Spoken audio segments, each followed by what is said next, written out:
Discovery channel पर एक documentary film release हुई है।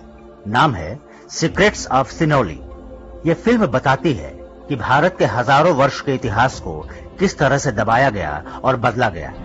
उत्तर प्रदेश के बागपत जिले में एक गांव है जिसका नाम है सिनौली। इस गांव में हुई खुदाई में जो कुछ भी मिला उसने भारतीय सभ्यता के साथ हुए सबसे बड़े विश्वासघात की पोल खोल दी। पहले ये काम अंग्रेजों ने किया और बाद में काले अंग्रेजों यानी कांग्रेस की सरकारों ने इसे आगे बढ़ाया। स्कूलों की किताबों को झूठ से भर दिया गया कि आर्यों ने बाहर से आकर भारत पर आक्रमण किया। वो अपने साथ रथ और घोड़े लेकर आए और आर्यों ने भारत के मूल निवासियों को गुलाम बना लिया। सिनौली में 2 वर्ष पूर्व हुए उत्खनन में घोड़े से चलने वाले रथ, तलवारें और कई हथियार मिले।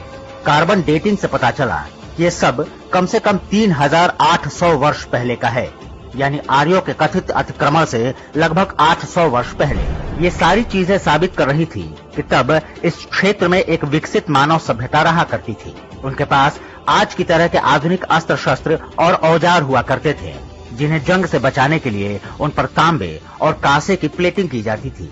ये एक वैदिक सभ्यता थी। वास्तव में जिन्हें आर्य कहा गया वो यहीं के थे और कहीं बाहर से नहीं आए। खुदाई में ये भी पता चला कि यहाँ पर महिलाएं भी युद्ध में भाग लेती थी।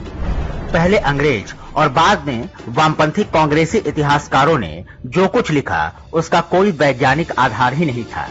सिनौली की खुदाई में मिले साक्ष्यों से यह साबित होता है कि सिंधु घाटी और प्राचीन वैदिक सभ्यता दोनों समकालीन थी। ये उस प्राचीन भारत के इतिहास का एक अंश है जिसे आज भी हम महाभारत और रामायण जैसे ग्रंथों के माध्यम से पढ़ते हैं। अंग्रेजों और कांग्रेसियों ने भारत को बांटने के लिए आर्य मूल निवासी, उत्तर दक्षिण और अगड़े पिछड़े जैसे कई झूठ गढ़े, लेकिन सनातन भारतीय सभ्यता का सच धरती का सीना चीरकर सामने आ ही गया। डिस्कवरी की फिल्म को जरूर देखिएगा ताकि पता रहे कि स्वतंत्रता के बाद से इतिहास के नाम पर हमें जो कुछ पढ़ाया जाता रहा है वो कितना घृणित और दुर्भावनापूर्ण था।